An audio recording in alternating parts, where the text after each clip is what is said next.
사실 지금 트럼프 후보 선거인단이 244명, 매직 넘버 270명까지 26명만을 지금 남겨놓고 있는 상황인데, 이 의원님, 사실 이제 선거가 이렇게 이제 트럼프 쪽으로 이제 승리가 확실시 확정이 된다면 사실 후유증이 더 적지 않을 것 같아요.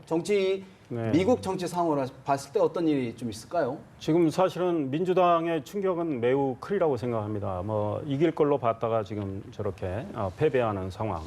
그 다음에 아마 이제 상하원 의석을 봐야 되는데 그 결과 아직 안 나왔는데 거기서도 공화당이 승리할 가능성이 뭐 상당히 크다는 이야기도 나오고 있는데 지켜봐야 되겠지만 결국은 이 당선된 트럼프가 이 후유증을 어떻게 극복해 나가느냐. 사실은 그 당선자 트럼프는 굉장히 아까 말씀드렸지만 인종 편향적인 이야기도 했고 여성에 대한 어떤 비하, 종교 또 소위 말해서 미국은 용광로 사회라고 하잖아요. 그런데 이 불법 이민자에 대한 어떤 배척 이렇게 있어서 사회의 갈등이 상당히 증폭될 가능성이 있습니다. 게다가 공화당 내에서도 지난번에 출마했던 미트 롬니, 그다음 그 전에 출마했던 존 맥케인 이런 분들이 다 반대했어요. 공개적으로. 그다음에 그 미국의 하원 의장, 그러니까 미국 이제 서열로 보면 2위인데 권력 서열 2위인 폴 라이언 하원 의장도 반대를 했고 조지 W 부시 대통령 아들 부시도 반대를 했어요. 그런데 공화당 내에 그러면 이 갈등을 어떻게 해결해 나가느냐. 이에 대해서 트럼프가 정말 이 통합 노력을 해나가지 않으면 미국 사회가 상당히 분열될 가능성이 있겠다. 근데 결국은 이 문제는 트럼프의 몫이 아닐까 싶어요. 사실 트럼프, 우리식으로 얘기하면 국회의원을 한 번도 해보지 않고 대통령이 된 셈인데 우리 박 의원님 보실 때는 어떤 일들이 좀 벌어질까요? 아마 본선 결과를 보기에 앞서서 미국 민주당의 경선 과정을 보면 사실 버니 샌더스라고 하는 그야말로 아웃사이더가 주류라고 할 수 있는 클린턴을 굉장히 압박하고 거의 당선이 될 뻔한 그런 상황으로 가지 않았습니까? 이미 미국 그 국민들의 표심, 민심이라고 하는 것은 그때부터 이미 소위 우리가 분노 투표라고 표현을 했는데 미국 경제적으로 어려운 상황, 제도적 모순의 극대화 이런 것들이 꽉 차 있는 상황에서 사실은 이러한 그 분노의 폭발이 그때부터 예정이 돼 있었지 않나 이런 생각을 가지고 있습니다.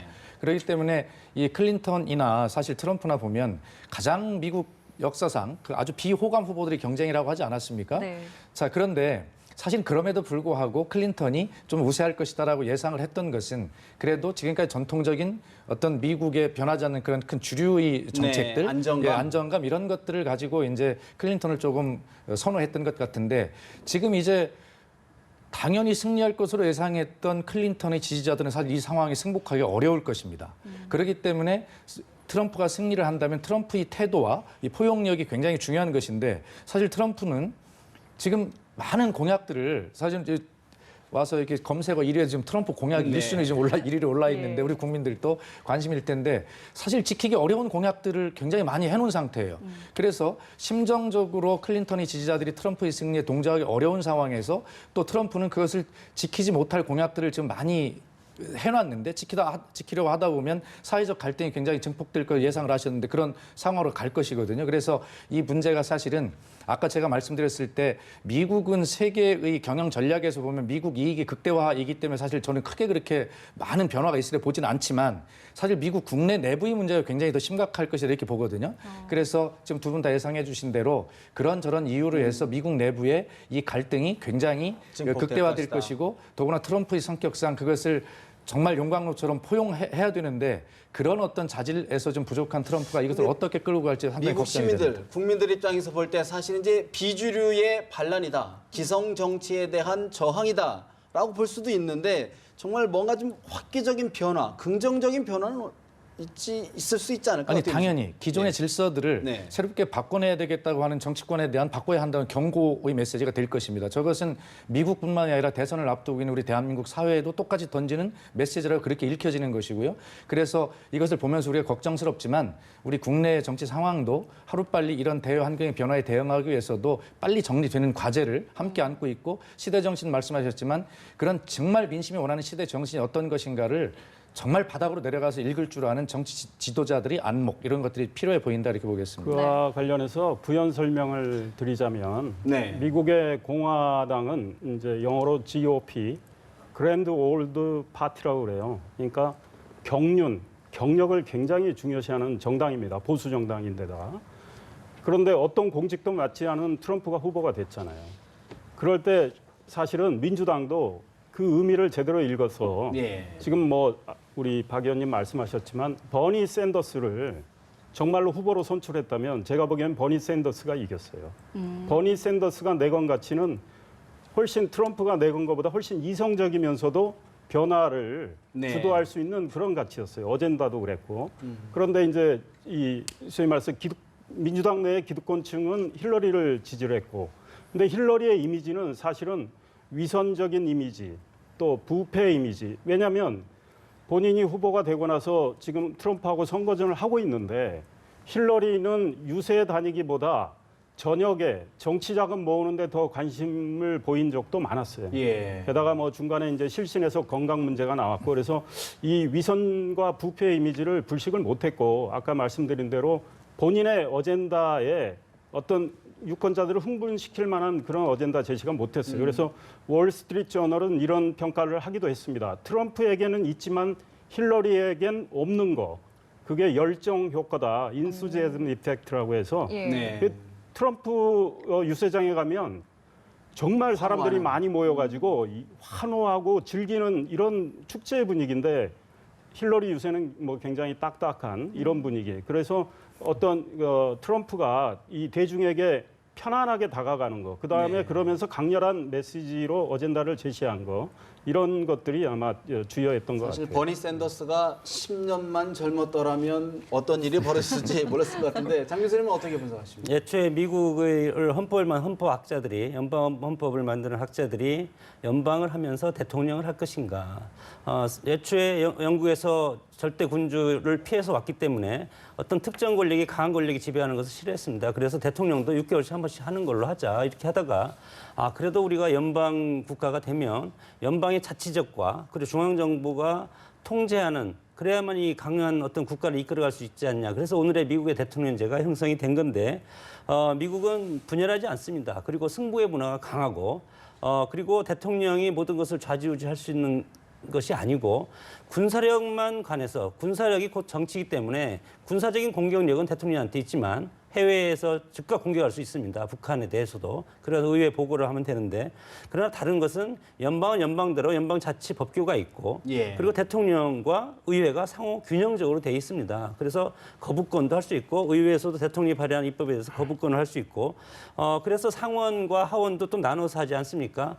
상원은 각 50개 주에서 2명씩 선출하고 애초에 만들었고 그리고 하원은 인구 비례에 따라서 만들고 그래서 상호 견제와 균형을 하는 것을 법적으로 만들어놨기 때문에 미국에서 이런 국민들은 이런 것을 절차적 민주주의를 충분히 지키려고 하는 그런 노력을 하고 그것이 몸에 체득돼 있습니다. 그런 차원에서 이런 선거 결과가 나오면 힐러리가 제일 먼저 저는 승복하겠다고 네. 먼저 발표를 할 겁니다. 이것이 미국 정치가 아주 중요하고 미국 정치가 힘이 있다는 것이고 우리도 이제 그런 것을 이제 배워야 되는 것이죠. 이런 차원에서 그렇게 큰 혼란은 없을 것이다. 저는 그렇게 봅니다. 사실 누가 대통령이 돼도 이번에 굉장히 좀 이색이라고 했던 것들은 조금 전에 얘기했던 뭐 트럼프는 아웃사이더다. 하지만 힐러리 같은 경우는 여성 대통령으로 이제 최초가 되는 거였지 않습니까? 그런데 미국에서 여성 대통령이 생각보다 나오기 힘들다라는 네. 이야기가 나오고 있거든요. 뭐 그 이유를 좀 생각을 해보면 어떤 게 있을까요? 그 미국에서 여성이 이제 투표권이죠. 연방 정부에서 여성의 참정권을 허락한 것이 1920년 8월 26일입니다. 이때부터 이제 수정헌법 제 19조를 애초에 헌법을 수정한 이제 수정헌법인데 거기에서 여성의 참정권 인정한 것이 불과 얼마 안 되고 소위 말해서 이런 것이 이제 여권운동이라는 페미니즘 형성으로 나타난 거거든요. 네. 그래서 일기 페미니즘이 1960년부터 1980년까지 일기 페미니즘이 형성이 돼서 이때 당시에는 참정권과 재산 소유권, 법적 평등 이런 것을 주장했고 그리고 힐러리 클린턴이 2기 페미니즘 운동가입니다. 2기에는 어떻게 보면 이것을 이제 눈에 보이지 않는 불평등을 여성의 어떤 여권이라든가 이런 것을 제도적으로 그리고 우리 몸에 녹아서 이렇게 사회에서 여성이 정말 사회 구성을 활성화할 수 있게 이런 것이 미국의 역사이기 때문에 그동안 참정권을 획득하기도 상당히 어려웠다. 그러나 이제 참정권이 1920년에 여성한테 참정권이 오고 나서 여성도 이제 활발하게 사회활동도 하고 그리고 이제 정계도 진출하고 이제 최근에는 이제 힐러리 클린턴 이제 대선까지 도전해서 최초 여성 대통령이 탄생할 뻔했는데 사실은 이것이 사실은 협의제 민주주의의 가장 표상입니다. 미국이라는 사회가 네. 협의제 민주주의를 실시하면서 소수자가 흑인이 있었죠. 네. 그리고 여성한테도 참정권을 느껴줬죠. 네. 그리고 지역적인 소수도 있고, 그리고 인종적인 소수, 히스패닉 문제 이런 것들이 있죠. 그리고 이주민 문제 있죠. 이런 것들을 미국이 앞으로 어떻게 끌고 갈 것인가가 미 합중국 50개 주를 끌고 가는 것보다 훨씬 어렵다. 그것이 협의제 민주주의라고 하는데 앞으로 이번에 힐러리 클린턴 됐으면 사실은 이런 면에서는 미국이 진일보한 민주주의 예. 그런 모습을 앞으로 보일 수도 있었을 텐데 저는 상당히 안타깝다고 봅니다. 사실 뭐 여러 분석 결과 참 예측하기 어려운 상황들이 지금 전개되고 있는데 이 의원님 네. 사실 이제 공화당이 이제 집권당이 될 가능성이 커진 상태인데 아까도 이 의원님 좀 분석은 해주셨는데 사실 지금 공화당 내에서도 여러 세력들이 있지 않습니까? 네. 전통적인 세력들 또 지지하는 세력들 네. 또 반대하는 세력들 네. 이런 부분들을 좀 어떻게 좀 트럼프가 아우러야 될까요? 예, 그게 아마 관심사입니다. 이번 선거 과정에서 보면 트럼프는 혼자서 했습니다, 사실. 뭐 힐러리의 경우는 뭐 오바마 대통령 부부가 다 나서서 하고 지금 또 트럼프가 뭐 막말을 뭐 여러 차례 하면서 많은 이제 공화당의 주류 정치인들, 핵심 정치인들이 이탈을 했죠.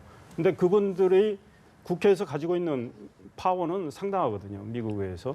결국은 이제 트럼프의 어젠다가 정책으로 실행이 되려면 미국 의회에서 받쳐줘야 되는 거거든요. 그런데 예컨대 지금 한미 동맹의 문제를 가정을 한다고 쳤을 때 트럼프가 공약한 대로 따르면 우리 동맹은 상당히 약화될 가능성이 있습니다. 그런데 미국 공화당의 주류 정치인들은 그걸 바라지는 않을 것 같아요. 그리고 북한 핵 문제에 네. 대한 보다 강한 대처가 필요하고 또 심지어는 트럼프는 나토, 북대서양 조약기구 해체까지 이야기를 했는데 그건 미국 공화당의 주류 생각하고 다르다고 다른 봅니다. 얘기고. 그다음에 트럼프는 또 역시 동북아 정책에 대해서 큰 무게중심을 오바마는 상당히 도왔죠. 그런데 그걸 안 하겠다는 식으로 또 이야기를 했습니다. 그러면 예. 동북아에서 미국이 소위 말해서 개입이나 관여 정도를 빼버리면 결국은 중국의 입김이 강해진단 말이죠.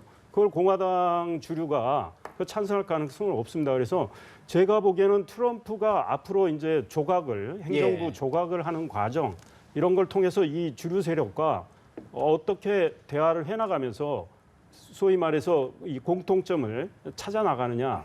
예컨대 오바마 대통령 같은 경우는 취임한 다음에 공화당 쪽에도 손을 내밀고 그랬단 말이죠. 그러니까 트럼프가 당내에서 정말 이 주류 세력과 이 대화와 타협하는 노력, 또 네. 나아가서 민주당과 이 대화하는 이런 노력들이 해줘야 미국이 지금 안정적으로 그리고 만약에 트럼프가 본인이 됐다고 해서 본인의 어젠다를 그대로 뭐 강제로 실행에 옮기려고 하면 저항이 커질 겁니다. 예, 그런데 예. 그렇다면은 지지 기반이 많지 않은 상황에서 지금은 이제 바람으로 된 셈인데 저항이 커졌을 경우에 트럼프가 동원할 수 있는 국정 운영의 에너지는 줄어들게 뭐냐? 되는 거거든요. 그러니까 사실은 협력 관계를 맺지 않고는 본인의 어젠다를 예. 역으로 관철시키기가 어려운 이런 상황이죠. 사실 근데 그렇게 이제 말 그대로 우리 국내에서 유행하는 것처럼 협치가 된다 그러면 좋을 텐데 지금까지 선거 과정, 6가지 캠페인 과정을 보면 굉장히 나홀로 독불장군식이었단 말이죠. 공화당 내가 갈라지거나 아니면 뭐 정말 기존의 정당 시스템, 정당 민주주의가 좀 붕괴될 가능성 어떻게 우려하십니까? 우리처럼 서로 협조가 안 되는 미국 정치는 아닙니다. 루즈벨트 대통령이 당선되고 나서 그때 당시 공화당의 인재를 데려다 썼고 기꺼이 와서 했습니다. 그리고 심지어 루즈벨트가 당선됐을 때 공산주의라는 그런 이제 비판까지 상당히 받으면서 했는데 이 공화당에 있던 라인을 보면 링컨과 레이건을 계보가 이어지고 민주당 라인은 루즈벨트, 케네디, 클린턴 이런 식으로 이어지는데 이렇게 봤을 때 미국의 정치의 흐름은 공화주의입니다. 이 공화주의이기 때문에 철저하게 애초에 연방 헌법이 규정된 그 정신을 미국의 정치인들과 국민들은 이것을 자연스럽게 몸에서 체득하고 태어날 때부터 모태 신앙인처럼 그렇게 따르는 것이 몸에 배어 있다. 네. 그래서 과거에 어떤 여러 정치 지도자들, 대통령들이 그동안에 뭐 계속 캐스팅부터 하면서 한동안은 공화당이 쭉 집권하고 또 한동안은 민주당이 쭉 집권하고 하다가 어느새 캐스팅부터가 이렇게 되는데 이것은 세계적인 어떤 냉전이라든가 어떤 국제적인 어떤 그 뭐라고 할까요? 시대가 바뀌지 네. 않고 쭉 지금 이어오는 시대가 한 50년 정도 됐지 않았습니까?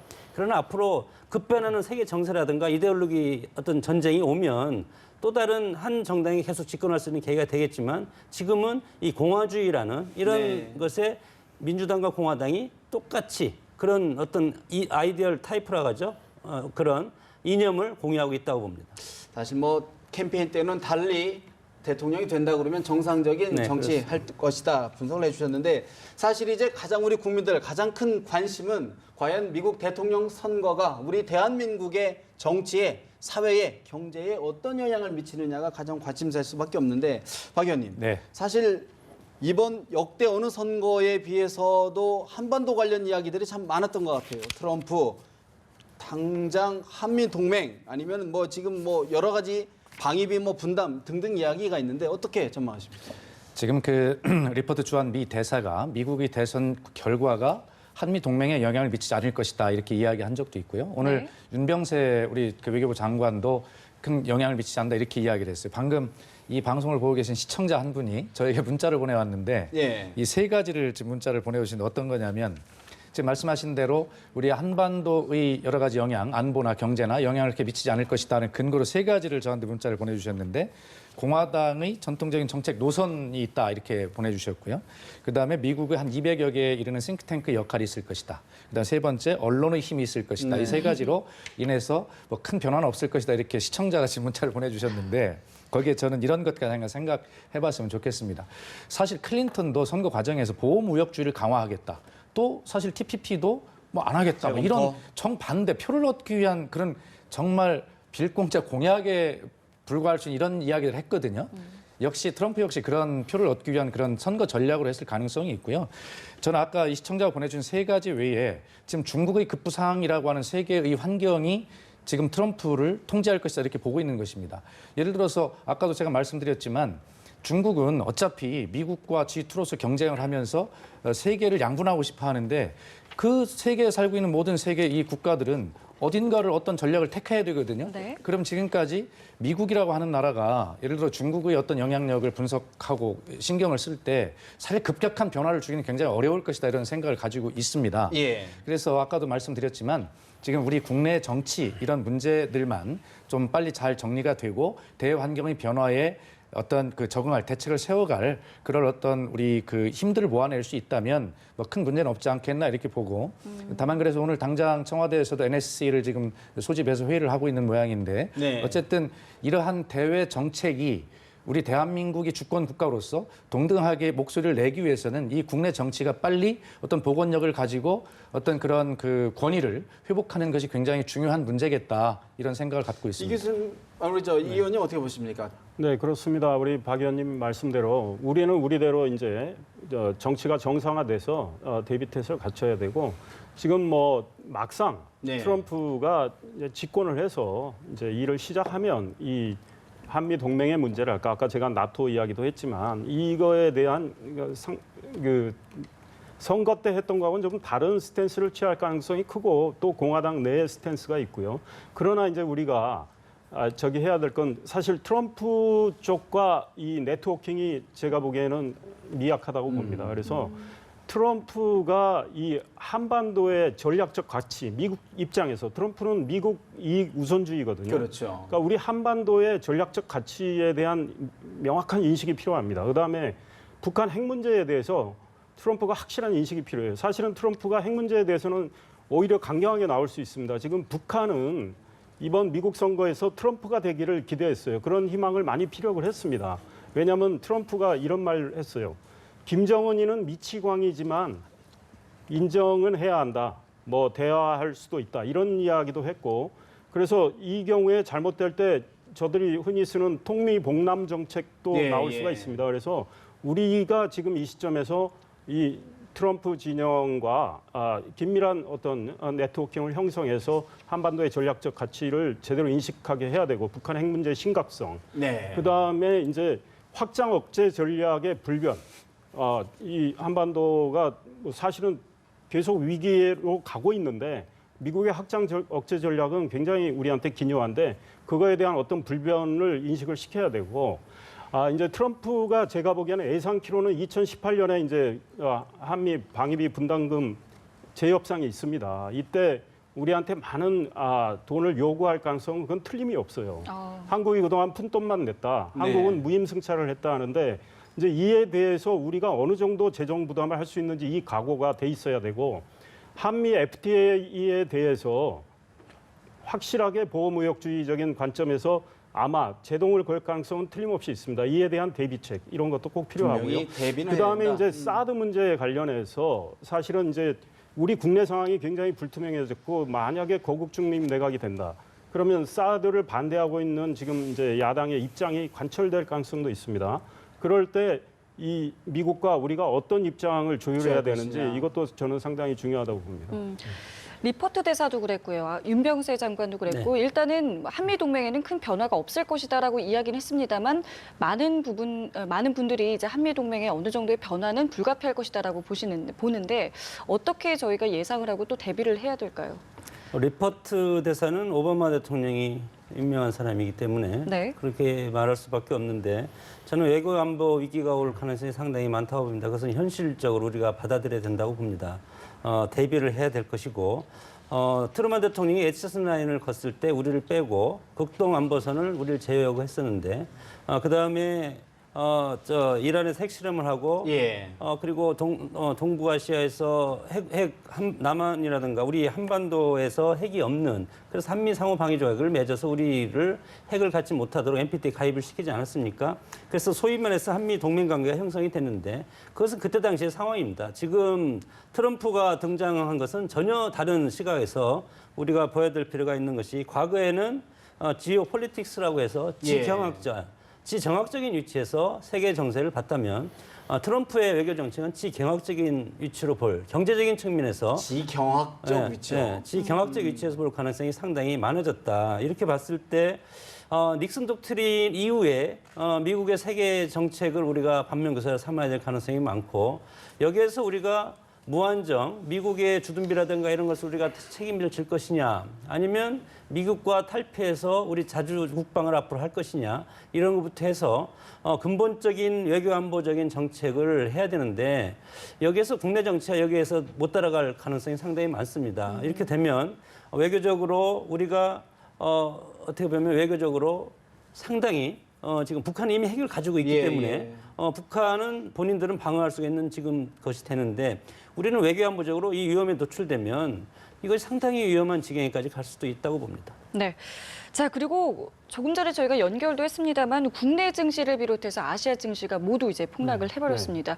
경제가 어떤 영향을 미칠지 많은 분들이 지금 주목을 하고 계시는데요. 어떻게 좀 예상해 볼 수 있을까요? 결국은 이제 트럼프의 이 보호무역주의 이것 때문에 그렇게 되는 거죠. 그러니까 기존의 FTA 질서가 무너질 수도 있다라는 공포감 때문에 이렇게 되는 건데 제가 보기에는 보호무역주의 성향을 강하게 띌긴 띌 것 같습니다. 게다가 이제 뭐 한미 FTA도 제동을 걸 거고 그다음 지금 트럼프가 이야기를 했지만 지금 미국 시장을 값싼 중국산, 멕시코산 이런 제품들이 지배하고 있다고 그랬어요. 그러면 아마 이 관세 정책에 변화를 줄 수도 있어요. 예. 그렇기 때문에 뭐 정말 브렉시트 이상의 충격파가 미치리라고 생각해서 지금 당장은 이러고 있는데 이와 관련해서 트럼프는 가능한 한 조기에 본인의 어떤 안보와 경제에 대한 구상을 밝혀줘야 됩니다. 이 사실은 미국의 움직임이 세계 시장에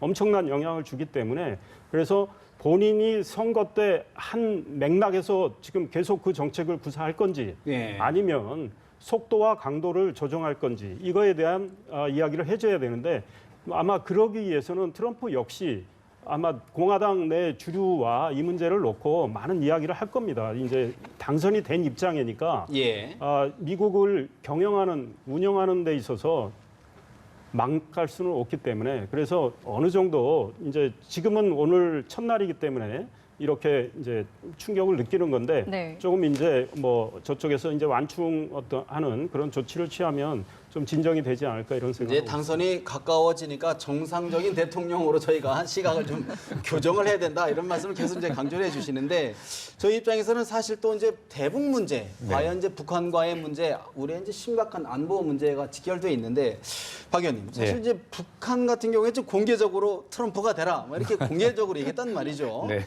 대북 관계 어떤 좀 정책들이 좀 있을까요? 예, 지금 그 트럼프가 뭐 선거 기간 중에 여러 가지 이야기를 하면서 또 말도 많이 바꿨어요. 가서 아까 말씀하셨지만 김정은을 제거해야 될 대상에서 또 대화를 할 수 있는 대상으로 바꾸기도 하고 좀 종잡을 수가 없는데 아마 이렇게 보시면 될 것 같아요. 아무리 개인의 어떤 정치 성향이나 신념이나 뭐 공약들이 있다 하더라도 네. 결과적으로 국가의 이익이라고 하는 것은 변하지 않는 핵심 전략 이익이라는 게 있습니다. 자, 미국의 입장에서 보면 한반도가 얼마나 전략적 가치가 있는가, 또 이웃한 중국의 급부상을 통해서 지금 한미일 동맹을 굉장히 강화해야 될 필요성들이 미국의 핵심 전략 이익 아니겠습니까? 예. 자, 그런 측면에서 보면 그런 안에서 트럼프가 당선이 돼도 사실은 미국의 여러 가지 북핵 전략이나 대아시아 전략들이 나올 것이다라고 이렇게 우리가 생각을 했으면 좋겠고요. 또 특히 지금 상원 하원 모두 다 공화당이 지금 예. 뭐 이길 것으로 다수당이 될 것으로 예측이 되고 있지 않습니까? 예. 지금 그 트럼프는 사실은 자기 자신의 어떤 정치적 동력을 얻어내기 위해서는 공화당 안에서도 전부 반대한 세력이 훨씬 많지 않습니까? 그러면 공화당의 주류들은 사실은 굉장히 자존심이 강한 사람들 아니겠어요? 그러면 트럼프는 일단 그 자신의 어떤 정치적 동력을 확보하기 위해서 공화당을 어떻게 화합시킬까, 사분오열되어 있는 여기를 굉장히 주력할 가능성이 있고 그때까지 사실은 전통적인 어떤 그 대아시아 정책 전략, 기조 이런 것들이 유지될 것이다 이렇게 보고 또 공화당 내부의 어떤 통일을 합의를 이뤄내는 과정에서 보면 그런 전통적 공화당의 기조 이런 것들이 트럼프에게 틀림없이 설득이 되고 이해가 될 가능성이 있고 아까 이상열 의원님 말씀하신 대로 우리도 빨리 그 트럼프와의 연결 라인들을 빨리 찾아가지고 이 어떤 전략 가치 같은 거를 충분하게 미국 대통령이 학습을 시킨다면 뭐하지만 충분히 설명을 하게 되면 설득하고. 네, 그렇습니다. 그 충분하게 우리가 걱정할 만한 수준은 아닐 것이다라고 하는 생각을 갖습니다. 사실 뭐 이제 일각에서는 이제 트럼프 대통령이 당선된다면 대북 관계가 지금보다는 좀 더 대화 분위기로 좀 가는 것 아니냐 이런 지금 이제 관측이 그런 많거든요. 측면에서 한 말씀 붙이고 싶은 것이 사실은 트럼프도 김정은과 대화할 수 있다고 이야기했고 이 미국은 틀림없이 대화를 지금 벌써 비밀리에 대화를 시작했다는 뭐 보도도 네네네. 있지 않습니까? 대화를 할 수밖에 없습니다. 이 상황에서 우리 대한민국 정부가 취할 스탠스는 무엇인가 굉장히 중요한데요. 저렇게 북한과 미국이 직접 대화의 필요성이 생겨 지금 비밀리 접촉도 하고 있는 것인데 예를 들어서 우리가 북한과 미국이 직접 대화를 반대하다가 정말 트럼프가 직접 대화를 한다. 그랬을 때 대한민국의 입장에서 끼어들 공간이 없습니다. 그렇기 때문에 우리는 이 불안한 트럼프를 북한과 직접 대화를 하게 함으로써 이 한반도 상황을 이해시키고 또 그런 북미 대화가 이루어질 때 우리 대한민국 입장을 충분하게 미국 줘야 대통령이 전달할 수 있도록 그래서 네. 북한을 통제할 수 있도록 하는 그런 어떤 전략적 입장이 지금 굉장히 중요하다 이렇게 생각합니다. 장 교수님은 어떻게 보십니까? 트럼프가 구상하는 대북 정책의 윤곽 방향 어떻게 전망하십니까? 뭐 한미 상호 방향 이적을 뭐 국가 간에 줘야 하기 때문에 승계를 할 의무는 있습니다. 그러나 그 방식에 있어서 뚜렷한 차이점을 볼 가능성은 상당히 크다. 오바마 정권이 8년 했지 않았습니까? 그 상황에서 봤을 때 북한이 공화당 정권을 상당히 두려워합니다. 북한을 공격할 수 있다는 그런 가능성이 훨씬 많다는 것이 과거에 여러 정권에서 지금 봐왔지 않았습니까? 북한을 공격한 것은 아니고 그런 상황에서 봤을 때 우리도 여기에 대비를 충분히 해야 된다. 미국이 우리가 필요해서 와서 주둔하는 것이 아니고 우리의 안보가 당분간은 미국의 어떤 핵우선이라든가 이런 것이 지금 필요한 상황이 됐습니다. 과거에는 북한이 핵이 없을 때 재래식 무기로만 비대칭 전력으로 하지 않고 재래식 무기로만 했을 때 우리가 미국이 없어도 충분히 우리 스스로 전쟁을 추진할 수도 있었겠지만 네. 지금의 상황은 이제 핵과 우리가 대결을 해야 되는 이 시점이고 그리고 미국의 지금 트럼프 정부가 들어서면 북한의 어떤 폭격을 아젠다를 책상에 놓고 그리고 대화를 시작할 겁니다. 그랬을 때 북한이 이것을 상당히 두렵게 받아들일 것이고 그러면 대화에 안 나올 수가 없겠죠. 네. 그런 상황이 지금 앞으로 전개될 가능성이 있고 그러면 결국은 저는 그것이 가장 이제 위험스러운데 물론 5차 핵실험, 6차 핵실험 할 수도 있지만 미국에서 가장 지금 헌법의 안보와 관련된 전쟁과 관련된 조항을 보면 미국이 위협을 느꼈을 때 네. 대통령은 즉시 군사적 행동을 할 수 있다고 돼 있습니다. 그러면 미국이 공격을 할 시점은 ICBM이 본토를 그 위협할 수 추진력이 계산해서 LA까지 도달을 할 그 시점에 미국이 틀림없이 공격을 할 가능성이 상당히 많다는 거죠. 지금은 2,000km 정도밖에 못 날아가지만 이것이 5,000km 이상이 날아가면 그럴 가능성이 있기 때문에 그 전에 트럼프는 강한 압박 전략으로 북한을 대화에 이끌 가능성이 있습니다. 일단은 압박할 것이다. 자, 그리고 지금 이 상황에서 아직은 뭐 정확하게 뭐 나온 건 아니지만 중국의 반응도 좀 궁금하거든요. 예. 앞으로 글쎄요, 트럼프 정부가 만약에 들어서게 되면 경제적인 분야에서 좀 마찰을 빚을 것 같기도 그럴 하고요. 가능성이 있습니다. 지금 중국도 트럼프 연구를 많이 부족하겠죠. 예, 예. 그동안은 뭐 힐러리 예측을 더 했을 거고 정말 지금 말씀하신 대로 아까 제가 말씀드렸지만 트럼프는 이 값싼 중국산, 멕시코산 제품들이 미국 시장을 점령하고 있다고 했고 그래서 보호무역주의 이야기를 했고 그래서 정말 미국 시장에 가보면 중국산 많잖아요. 네. 거기에 대해서 만약에 이 보호무역주의적인 조치를 취할 경우에 중국과 마찰할 가능성이 있고요.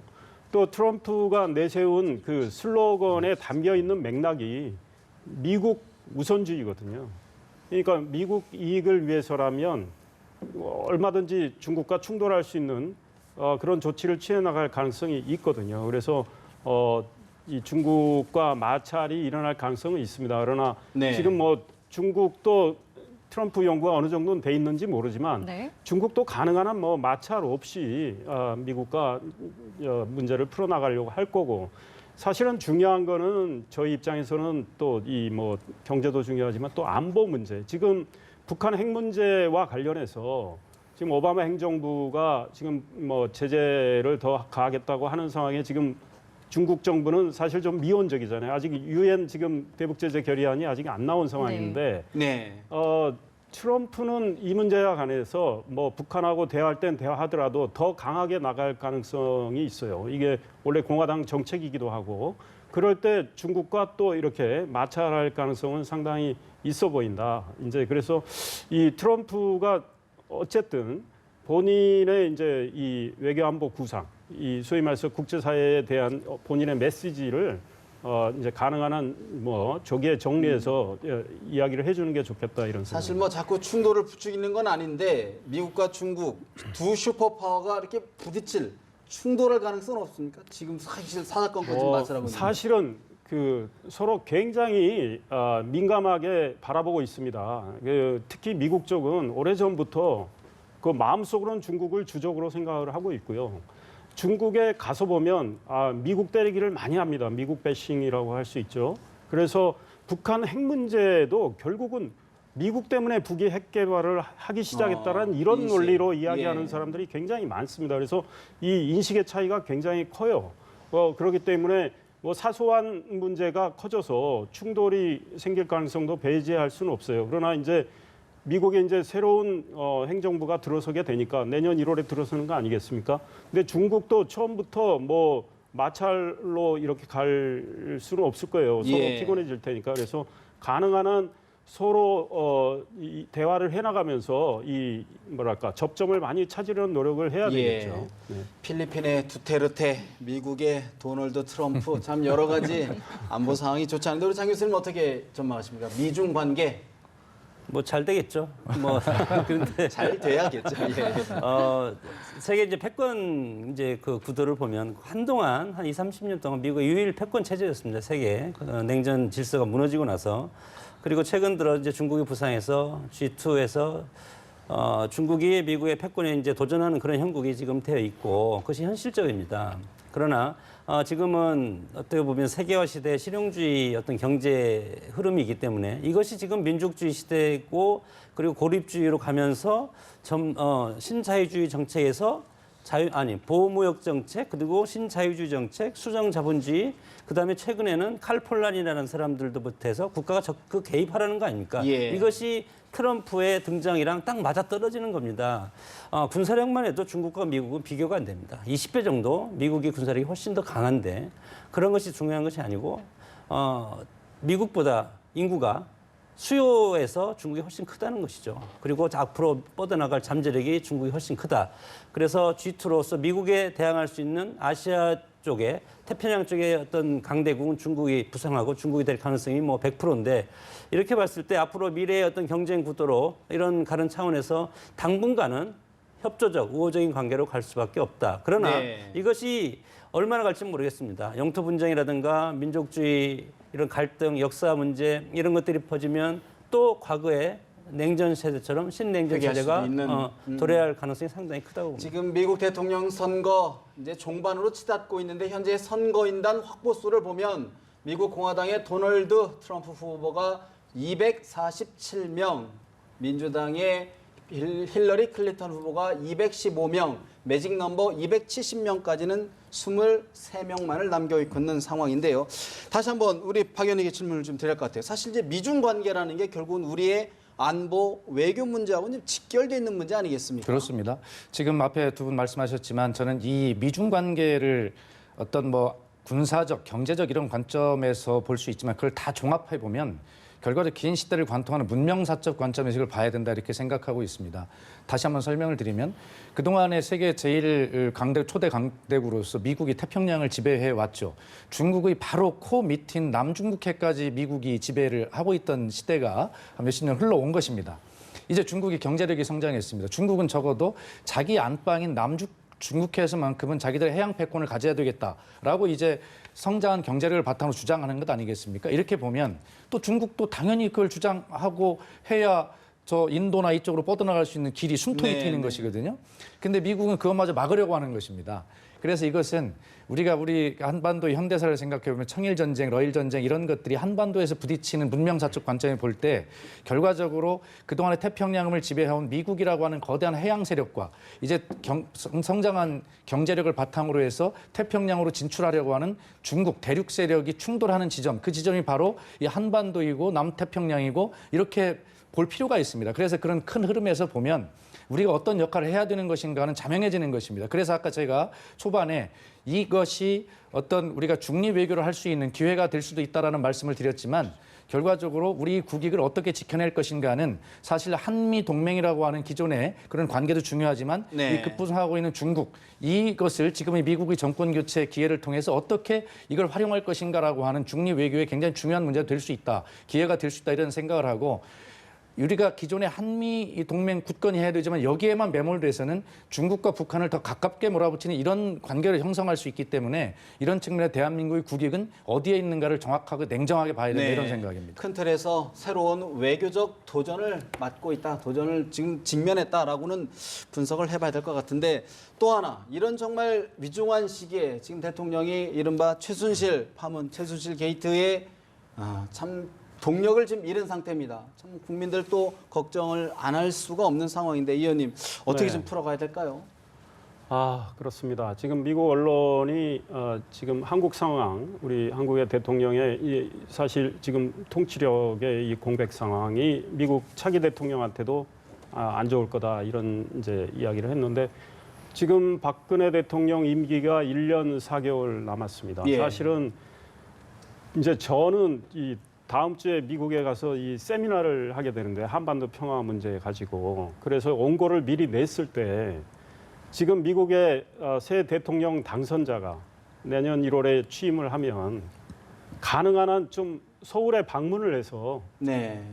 우리 한미 정상회담을 서울에서 했으면 좋겠다라는 이야기를 사실 원고는 써놨었어요. 왜냐하면 지금 북한 이 핵 개발을 계속하고 있고 이 한반도 위기가 있고 우리 국민이 불안해하고 있고 그리고 미국의 확장 억제 전략에 대한 어떤 다짐도 필요하고 네. 새 행정부가 새롭게 그걸 다짐을 해주고 이랬을 때 이 북한도 도발 이런 모험을 안 하는 거죠.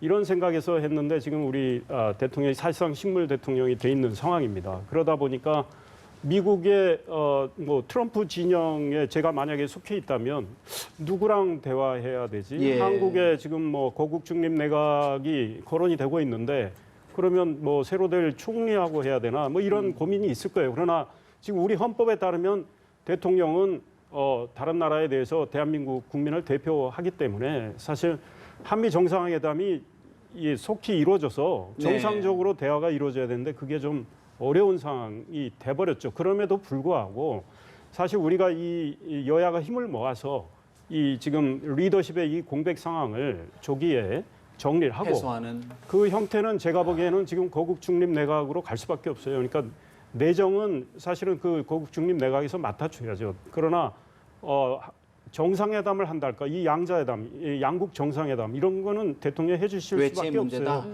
그래서 그런 다짐을 받고 그걸 내각이 또 제대로 실행해 나가는 이런 구조를 우리가 속히 만들어야 되지 않을까. 그래야 우리 내부의 위기도 극복하고 이 한반도의 평화가 더 굳건해지고 국민들의 불안감도 가시지 않을까 이런 생각해 봅니다. 박 의원님 어떻게 보십니까? 예, 그렇습니다. 당장 이제 미국의 대통령이 새로 나오면 대한민국 대통령과 통화를 하시게 되지 않겠습니까?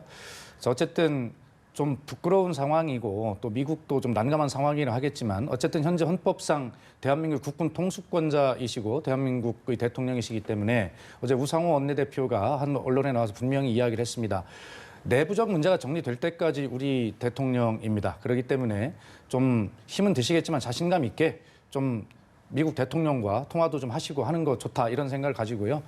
어쨌든 대통령의 위치를 어떻게 할 것인가라는 문제는 지금부터 우리들이 내부적으로 더 따져가야 될 문제지만 당장 미국 대통령 선출과 관련해서 우리가 해야 될 일 이것은 지금 대한민국 대통령인 박근혜 대통령이 좀 야무지게 좀 이걸 잘 했으면 좋겠다는 생각은 바람은 가지고 있습니다만 예. 어떻게 될지는 모르겠습니다. 어쨌든 야당도 그런 측면에서는 우상호 원내대표가 분명하게 이야기했듯이 대한민국의 현재 대표성은 대통령에게 있다. 외교적 권한, 특비 이런 문제에서는. 우리 이 의원님 말씀하신 거국 중립 내각이 한 방안이 될 수 있을까요? 어떻게 보십니까? 당연히 그렇습니다. 그렇기 때문에 지금 어떤 국민이 선출한 권력은 대통령과 의회라고 하는 두 축인데요. 대통령이라는 축이 실질적으로 무너진 것 아니겠습니까? 그래서 의회가 그걸 대신하는데 대신할 방법은 뭐 책임 총리를 추천한다든가 거국 중립 내각을 구성한다. 의회가 논의할 문제인데 아직 야당이 여러 가지를 주장하지만 그런 거국 중립 내각이나 이런 것들 대안을 세우기 위한 조건들이 아직 다 마련이 안 돼 있는 상황이거든요. 그래서 대통령께서 계속 말씀하심에도 불구하고 뭐 총리 지명을 철회하겠다는 이런 말씀을 사실상 하심에도 불구하고 진전이 없는데 이 문제는 빨리 여야의 문제가 아니라 대한민국의 현재 문제이기 때문에 머리를 맞대고 어떤 답이 됐든지 빨리 내야 된다 이런 생각을 가지고 있습니다. 외교적 위기, 외부적 위기가 오면 내부적 위기가 해결될 가능성이 상당히 많은 것이 모든 사회의 원리입니다. 특히 트럼프의 당선이 한국 정치에 약이 될 수도 있겠다. 어떻게 보면 외교 안보적인 위기라든가 트럼프의 네. 어떤 정책이라든가 이런 것에 대해서 우리가 분석도 해야 되고 그리고 또 다른 리더십에 우리가 맞춰야 되는 그런 중체대한 이런 시점에서 내부적으로 여러 정치인들이 서로 이것을 어떻게 보면 갈등하는 모습을 보이면 국민들로부터 준엄한 심판을 받을 수밖에 없지 않겠습니까? 예. 그러니까 시간을 좀 저는 절약을 해야 된다고 봅니다. 정치인들이 거국내각 할 거면 하고 탄핵할 거면 하고 하야할 거면 하고 법적인 절차적 민주주의를 빨리빨리 진행을 해서 혼란을 최소화해야 될 필요성이 있다. 리더십을 살려줄 거면 살려주고 죽일 거면 죽이고 그리고 검찰 조사도 네. 12월 말까지 하지 말고 12월 초까지 검찰 수사 결과를 발표하고 신속하게 하고 그리고 예산안도 빨리 처리를 하고 그 다음에 정치적인 어떤 결단 이것을 내려야 되지 이것이 지금 혼란스러우면 외교 안보적으로 상당히 어려운 지경으로 갈 네. 가능성이 크다고 봅니다. 마지막으로 한 가지를 이제 저희가 정리를 좀 해보고 대담을 좀 마무리해야 될 것 같은데 사실 내년이 이제 우리 행정부로 보면 마지막 해고 또 내년은 미국 입장으로 보면 첫 해란 말이죠. 한미 관계 정말 어떻게 저희가 정립을 하고 판을 좀 짜야 가는 건지 우리 이 의원님부터 좀 정리 좀 해주실까요? 예, 뭐 뭐니 해도 그 트럼프 이분이 됐다고 해도 한미 동맹은 흔들리지 않는다. 이게 저는 제일 필요하다고 봅니다. 본인은 트럼프 그분은 뭐 동맹을 약화하는 발언을 많이 했습니다. 그리고 우리한테 큰 부담을 지우는 발언도 많이 했습니다. 아마 우리의 부담은 늘어날 가능성은 커요. 예. 그러나 동맹의 굳건함은 변함이 없겠다. 그러니까 뭐 그분은 사실은 트럼프는 지금 주한미군 철수 가능성까지 시사를 했는데 사실 뭐 지금 내년 그 시점에서 주한미군 지금 철수한다. 그게 상상하기 어렵죠. 그러니까 사실은 트럼프 행정부가 출범을 하면 우리 한국 상황이 어찌 됐든 네. 트럼프가 이 기존의 오바마 행정부가 그 전에 조지 W 부시 행정부가 해왔던 이 동맹은 굳건히 한다라는 그런 명시적 입장이 필요합니다. 그래서 확장 억제 전략에 대한 재확인, 뭐 그다음에 이제 방위비 분담이나 이거는 2018년 이제 상황에 가서 적절히 뭐 본인이 그쪽에서 입장을 밝히면 될 거고, 그래서 이 안보를 튼튼히 한다는 걸 재확인하는 거, 그게 제일 중요합니다. 그게 만약에 흔들리면 우리 경제에 굉장한 충격을 줄 것입니다. 그래서 트럼프가 그렇게 해주길 바라고, 우리도 네. 이 한반도가 정말 중요한 전략적 가치가 미국에 있다. 한미 동맹은 혈맹의 수준에서 계속 이어나가야 된다라는 이 인식을 재확인하는 조치가 꼭 필요하다고 봅니다. 네, 어떻게 보시나요? 예, 제가 계속 이 토론회 내내 강조를 했습니다만 한미 동맹의 어떤 변함없는 강화 굉장히 중요한 가치입니다. 한미 동맹의 강화가 결국에 한미 외교의 몰입으로 가서는 안 된다. 중국이라고 하는 새로운 변수, 동남아시아라는 새로운 질서가 태동하고 있습니다. 그렇기 때문에 한미 동맹을 기반으로 하되 지금 새롭게 태동되는 이 동북아의 이 국제 질서에 적극적이고 능동적으로 대처하는 그런 역할을 우리가 자임하고 해야 합니다. 아까 우리 교수님 말씀하신 대로 지정학적 위치에서뿐만 아니라 지정학적 위치가 굉장히 중요한 것 아니겠습니까? 그렇기 때문에 우리가 미국이 기침하면 우리가 뭐 들어놓는다는 식으로 이런 식의 네. 시대는 시대는 이제 해서는 안 된다. 그래서 우리 주어진 여건들을 이 동북아시아 이런 정치적 여건들 이런 것들을 미국에 아주 정확하게 전달하고 설득하는 이런 역할, 중재자의 역할 이런 것까지도 해야 된다라고 하는 것을 우리가 잊지 않았으면 좋겠습니다. 어떻게 보십니까, 장 교수님? 정리해 주시죠. 냉전 체제 동맹 관계에서 탈냉전 시대는 동반자 관계로 성장을 한, 물론 이 한미 상호 방위 조약이 있지만 그것을 벗어나는 지금 한미 관계 역할을 지금 해왔습니다. 그래서 국가는 가까운 이웃보다 먼 이웃이 좋다는 것이 우리의 오랫동안 역사에서 보아왔습니다. 우리가 주변국들한테 계속 속국이 된 것, 그런 것도 역사를 우리가 반면교사를 삼아야 될 것이고, 우리가 어떤 강대국들한테 과거처럼 그런 속국이 되지 않으면 내부적인 자각력을 키워야 되는데 그것은 정치가 할 일이라고 봅니다.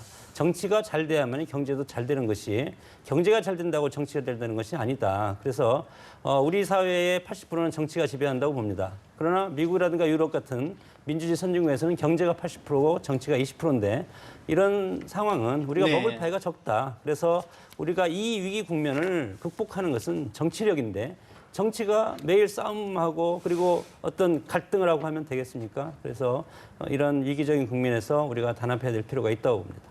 세계사적으로 모든 전 세계가 사실 미국 대통령만의 선거가 아니고 어떻게 보면 세계의 대통령을 뽑는 선거이기 때문에 주시할 수밖에 없는데, 우리 정치권 또 우리 국민 모두가 이런 위기 상황에서 더 주의 깊게 예의주시해야 될 것 같습니다.